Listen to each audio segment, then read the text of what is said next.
Hello friends, स्वागत है आपका स्टडी फॉर सिविल सर्विस के यूट्यूब प्लेटफॉर्म में फिर से।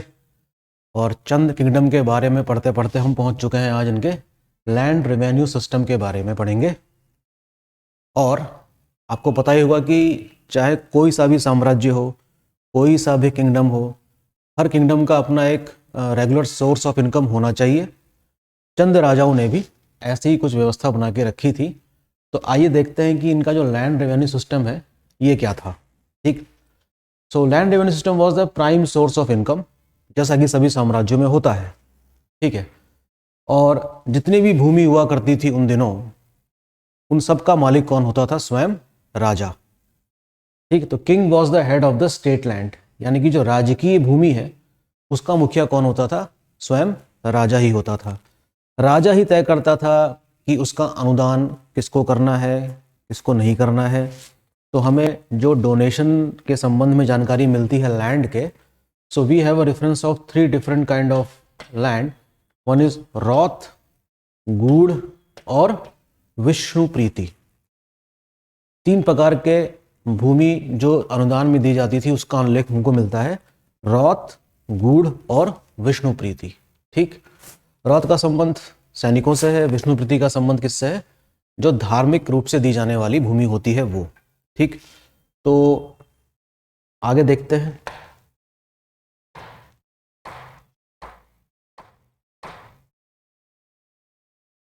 जिस व्यक्ति को ये भूमि प्रदान की जाती थी उस व्यक्ति का नाम आता है क्या? थातवान।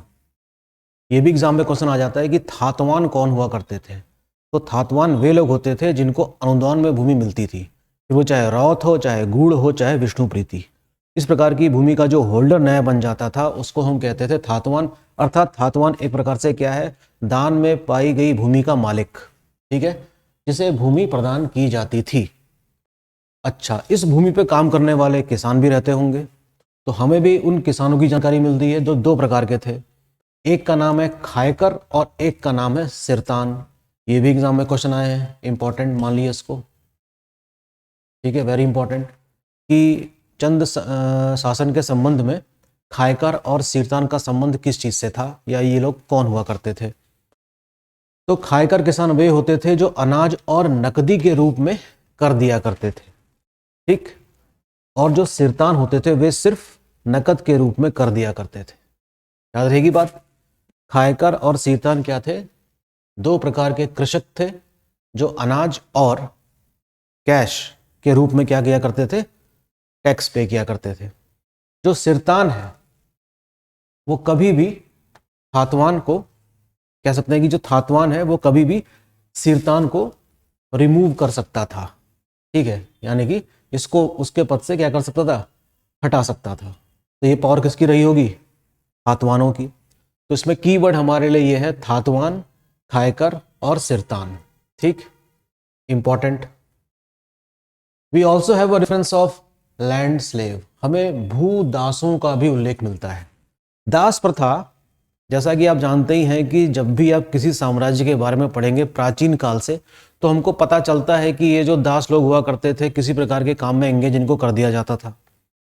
चाहे वो भूमि से संबंधित मामले हों उनसे, या घरेलू कार्य को निपटाने वाले दास हों वे। दासियों का भी उल्लेख मिला है हमको प्राचीन काल में, चाहे वो मौर्य काल हो चाहे गुप्ता पीरियड हो, ये आप जानते ही हैं। ठीक है। अच्छा, एक हमको मिलता है भूदास जिसका नाम है क्या? कैनी। याद रखेंगे कैनी कौन थे? तो कैनी एक ऐसे प्रकार के भूदास हुआ करते थे, those were responsible to carry crop to deposit in the treasury. कैनी वे भूदास होते थे जो अनाज को कहाँ पर भेजते थे, कहाँ पर एकत्र करते थे? एक एक करके ले जाकर ट्रेजरी में, यानी कि राजकोष में एकत्र करते थे। कौन? कैनी। कैनी की स्थिति क्या थी? दासों जैसी रही होगी। कैनी can be identified as tenants. तो इनको हम भूमि में कार्य करने वाले भूदासों से पहचान कर सकते हैं कि कैनी कौन हुआ करते थे। घरेलू कार्य करने वाले दासों को कहा जाता था क्या? छेवड़ा। याद रहेगा, छेवड़ा is the name of those slaves who were engaged in the household work. अर्थात छोड़ा इस प्रकार के दास हुआ करते थे जो घरेलू कार्य में इन्वॉल्व हुआ करते थे। ठीक, चंद किंगडम के समय में, वेरी इंपॉर्टेंट। अच्छा, जो अभी हमने टैक्स पढ़ा खायकर और सीरतान के द्वारा दिया जाने वाला, उसकी दर क्या थी? वो थी 1/6, यानी कि जो टोटल प्रोड्यूस होता था अनाज के रूप में, उसका 6वां हिस्सा देना पड़ता था कर के रूप में। काफ़ी देखा जाए तो कम ही है टैक्स बहुत ज़्यादा नहीं है, लेकिन नंबर ऑफ टैक्सेस काफ़ी ज़्यादा लगा रखे थे।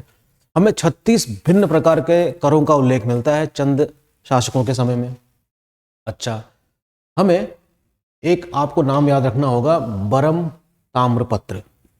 याद रखेंगे नाम, बरम ताम्रपत्र का नाम आप याद रखेंगे, जिससे हमें कई प्रकार की इंफॉर्मेशन मिलती है इसके संबंध में कि किस प्रकार से लैंड की मेजरमेंट की जाती थी, और कुछ जो मेजरमेंट की जो यूनिट्स थी उनके बारे में भी हमें इस ताम्रपत्र से उचित जानकारी मिलती है।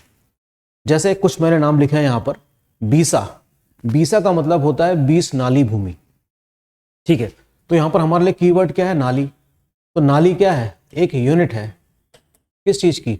लैंड की। आज भी उत्तराखंड के कुमाऊं वाले हिस्से में नाली एक शब्द का इस्तेमाल करा जाता है, किसके लिए?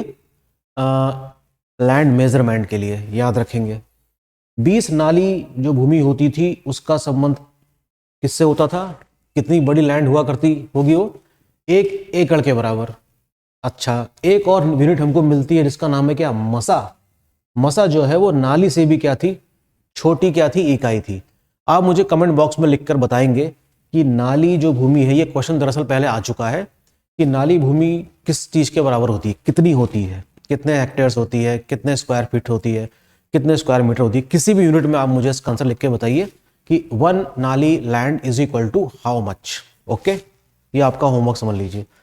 अच्छा, कुछ हमको वेट यानी कि जो भार होता है उसकी भी यूनिट्स मिलती हैं, जिसमें से एक का नाम मिलता है ज्यूला। तो ज्यूला किसके बराबर हुआ करता था? 10 कुंटल के बराबर। ठीक है, तो ज्यूला, मसा, नाली, ये सारे टर्म्स हैं जिसका संबंध किस चीज से है? लैंड मेजरमेंट से है या वेट से है। इंपॉर्टेंट है, याद रखेंगे। अच्छा, अब हम पढ़ते हैं टैक्सेशन ड्यूरिंग चंद किंगडम। चंद शासकों के समय में जो कर प्रणाली थी वो क्या थी? तो हमें एक वाक्य मिलता है, 36 रकम 32 कलम। क्या मिलता है? 36 रकम 32 कलम। तो वो एक, उसका संबंध किस चीज से है? टैक्सेशन से ही है, याद रखेंगे इस बात को। 36 रकम 32 कलम का संबंध किस चीज से है? टैक्स से है। In Chand kingdom there were 36 different taxes, जिसको क्या कहा गया है? 36। लेकिन ये जरूरी नहीं है कि करों की संख्या 36 ही हो, ये लगभग 18-19 के आसपास हुआ करती थी, जिनमें से कुछ नाम यहाँ लिखे हुए हैं, जैसे कि सिरती। अब देखो, आपको टर्म्स मिल रहे हैं यहाँ पर, एग्जाम के लिए काफी इंपॉर्टेंट बन जाते हैं। सिरती ऐसा टैक्स था जो भोटिया व्यापारियों से लिया जाता था। वेरी इंपॉर्टेंट, ये सारी बात काफी इंपॉर्टेंट है। मैं फिर से पढ़ देता हूँ। सिरती वो टैक्स था जो किसके द्वारा लिया जाता था? भोटिया ट्रेडर्स के द्वारा। यानी कि सिरती कर एक यूनिफॉर्म टैक्स नहीं है, ये किसी पर्टिकुलर सेक्शन से लिया जा रहा है। किससे लिया जा रहा है? भोटिया व्यापारियों से। ऐसे ही रखिया नाम का भी एक टैक्स मिलता है, जो वर्षा ऋतु में तब वसूला जाता था जब किसी का कोई जनेऊ संस्कार हो रहा हो या राखी का त्यौहार हो रहा हो, तब इसको वसूला जाता था। यानी कि ये सीजनल टैक्स है, एक प्रकार से कह सकते हैं, या ओकेजनल टैक्स है। एक टैक्स आता है जिसका नाम है मांगा। मैंने कुछ दिनों पहले आपके लेक्चर में बताया भी था कि मांगा नाम का कर किस चंद शासक ने लगाया है। हो सके तो कमेंट बॉक्स में ये भी लिख के भेजिए, पुराने लेक्चर में ये है। ठीक है, ये कब लिया जाता था? युद्ध के समय में। मांगा यानी कि मांग रहे हैं। कौन मांग रहा है? शासक मांग रहा है। किससे मांग रहा है? अपनी जनता से मांग रहा है। ठीक, मांगा नाम का क्या था? एक टैक्स था। इसी प्रकार देखेंगे ज्यूलिया, अभी मैंने बताया आपको, ज्यूलिया और सांगा, ये जो है ये पुलों में लगने वाला कर था। पुल पार करते समय, जैसा कि आजकल आप जाते हैं कि फास्ट जो होता है ना, हम हाईवेज में जा रहे हों तो वहाँ पर टैक्स कट जाता है ऑटोमेटिकली। तो ऑटोमेटिकली तो नहीं कट सकता उस समय, तो ये टैक्स किससे वसूला जाता था? पुल पार करते समय। उस टैक्स का नाम था सांगा। इसी प्रकार एक टैक्स और मिलता है जिसका नाम है कटक। कटक लिया जाता था सैनिकों के लिए, आर्मी से वसूला नहीं जा रहा है, ऐसा कर जिसका संबंध किससे है, सेना के लिए है, यानी कि सेना के लिए वो टैक्स वसूला जा रहा है। कटक का मतलब ही क्या होता है, आर्मी होता है वैसे, ठीक। कनक का मतलब होता है सोना। ये लिया जाता है in the form of gold, स्वर्ण धूलि के रूप में लिया जाता था, किससे, शौका ट्रेडर से। तो ये भी इंपॉर्टेंट हो गया, ठीक है। आपने देखा ना कि सिरती लिया जा रहा है भोटिया ट्रेडर से और कनक लिया जा रहा है शौका ट्रेडर से। किस रूप में लिया जा रहा है, स्वर्ण के रूप में लिया जा रहा है। वेरी इंपॉर्टेंट, बिल्कुल याद रखेंगे इस चीज को। इसी प्रकार से जगरिया, जागर का नाम सुना होगा आपने। जागर एक खास किस्म की वो एक प्रैक्टिस है जो विशेष अवसरों पर करी जाती है। इसका अच्छा खासा इतिहास है, ठीक। तो जो पुरोहित जगरिया नाम के अनुष्ठान को अपने द्वारा करता था, उसको एक टैक्स देना पड़ता था। तो उस टैक्स का नाम क्या है, जगरिया। फ्रॉम प्रीस्ट हु कंडक्टेड जागर, ऐसे पुरोहित से वसूला जाने वाला कर जो जागर का अनुष्ठान करवाता था, ठीक है। यजमान करवाते थे, ये करता था, ठीक है। बात समझ में आ रही होगी। आगे देखते हैं। हाँ, समाज। भारतीय इतिहास में जब भी आप चैप्टर कोई पढ़ेंगे तो मैं आपको बताऊं कि आपको कुछ चीजें आपको कॉमन मिलेंगी हर जगह, वो मैं आपके सामने लिखूंगा अभी। जैसे देखिए, जब भी आप हिस्ट्री पढ़ेंगे, खास तौर पर प्राचीन भारत, तो आपको 5-6 चीजें हर चैप्टर में पढ़नी पड़ेंगी। जैसे राजनीति यानी कि पॉलिटी, और क्या पढ़ना पड़ेगा, सोसाइटी यानी कि समाज। पॉलिटी में हम एडमिनिस्ट्रेशन को भी जोड़ देते हैं, यानी कि राजनीति और प्रशासन। समाज, रिलीजन यानी कि धार्मिक स्थिति। और क्या पढ़ना पड़ता है आपको हमेशा, इकोनॉमिक कंडीशन, अर्थात आर्थिक व्यवस्था क्या थी, ठीक। और कल्चरल एक्टिविटीज साथ साथ, यानी कि सांस्कृतिक गतिविधियां किस साम्राज्य के समय में या किस शासक के समय में क्या रही। ये लगभग आपको सारे कॉमन फीचर्स आपको हर चैप्टर में दिखाई पड़ेंगे, चाहे वो मौर्य साम्राज्य हो, चाहे वो वैदिक सभ्यता हो, चाहे गुप्ता पीरियड हो, सब जगह आपको ये सारा सीक्वेंस आपको दिखाई देने लगेगा। तो आपको करना क्या है, आपको पकड़ना क्या है, चेंज। यानी कि हिस्ट्री में जैसे जैसे चैप्टर आगे बढ़ेगा आपको पता लगाना होगा कि उस समय के समाज में और इस समय के समाज में क्या अंतर था। अधिकतर केसेस हमको देखने को मिलता है कि समाज पितृसत्तात्मक था, मोस्ट ऑफ द केसेस में, ठीक। तो हम पता लगाते हैं इन सभी चीज़ों का कि चंद डायनेस्टी में ये सब चीज़ें किस प्रकार से काम कर रही थी। पहले हम बात कर लेते हैं समाज की, और समाज में सबसे पहले हम बात करेंगे खुद चंद शासकों की। तो जो चंद शासक थे वो अपने आप को क्या मानते थे, सूर्यवंश या चंद्रवंश का।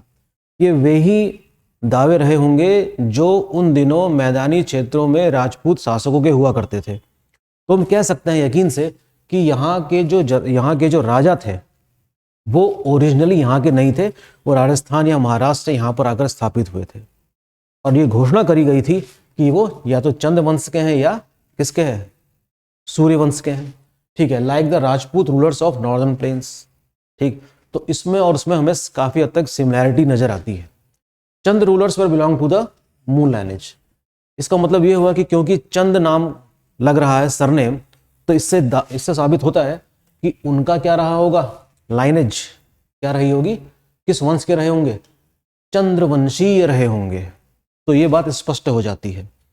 अच्छा, अब हम बात करें आम लोगों की, तो हमको ब्राह्मणों की स्थिति यहाँ के समाज में भी उत्तम दिखाई पड़ती है, लेकिन ब्राह्मणों की भी कई सारी क्या है, सब क्लासेस हैं। जिसमें प्रथम श्रेणी के जो ब्राह्मण हैं उसमें चौथानी ब्राह्मण और राजस्थान से आए हुए ठक्कुर, ये इनको उच्च श्रेणी में रखा गया है। आज भी हम देखते हैं उत्तराखंड के रीजन में जोशी, तिवाड़ी, पांडे, तिवाड़ी कहते हैं यहाँ पर जो ओरिजिनली, तिवाड़ी, पांडे, पंत, है ना, ये सारे क्या हैं, प्रथम श्रेणी वाले ब्राह्मण के कैटेगरी में रखे गए हैं। इसी प्रकार दूसरी श्रेणी मिलती है हमको ब्राह्मणों की, वो उतने संपन्न या उतनी उनकी शिक्षा दीक्षा नहीं रही होगी, उनको इसके अंतर्गत रखा गया है।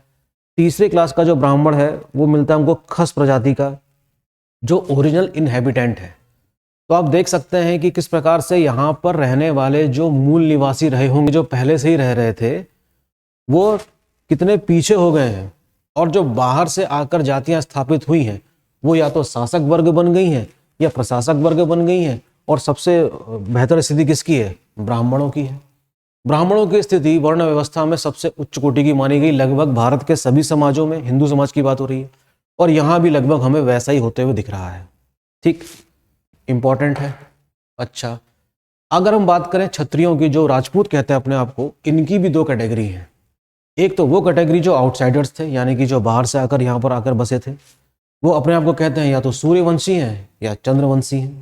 चंद्र शासकों ने अपने आप को क्या कहा? अभी मैंने कहा साहब से, चंद्रवंशी हैं, ठीक है ना। और जो दूसरे प्रकार के राजपूत हैं वो यहीं के ओरिजिनल इनहेबिटेंट्स थे, यहीं के मूल निवासी थे, जो खस श्रेणी से आते थे, खस रेस से आते थे, वो यहीं के थे।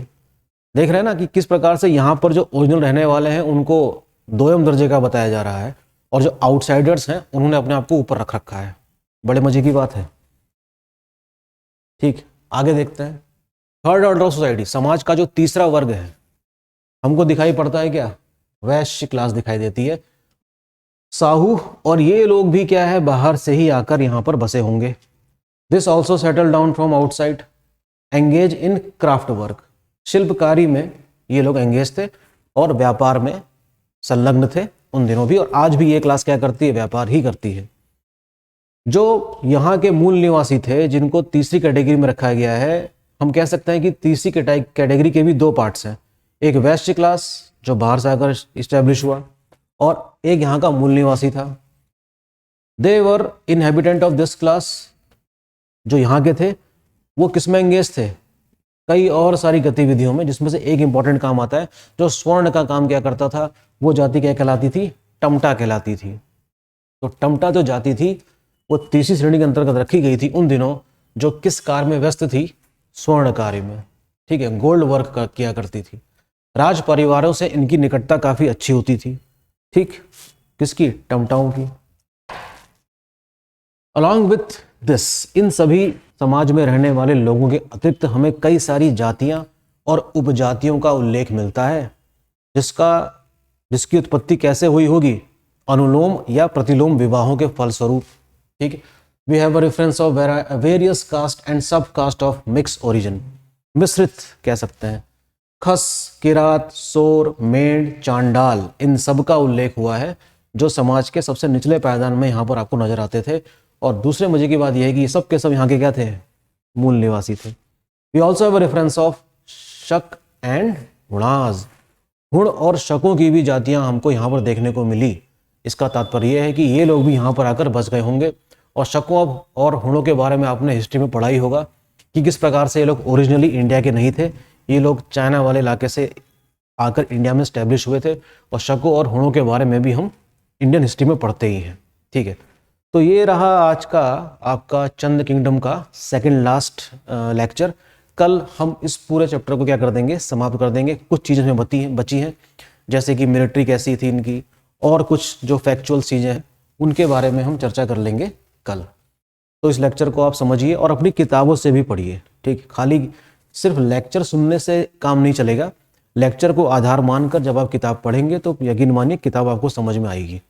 ठीक है, प्रीवियस ईयर्स क्वेश्चंस देखिए उत्तराखंड के, उत्तराखंड लोक सेवा आयोग के, और जो यूके SSS करवाता है उसके, तो आपको कई सारे क्वेश्चंस इन टॉपिक से मिलते रहेंगे। ठीक है, तो मिलते हैं कल, और पढ़ाई करते रहिए और बने रहिए स्टडी फॉर सिविल सर्विस के साथ। All the best, thank you.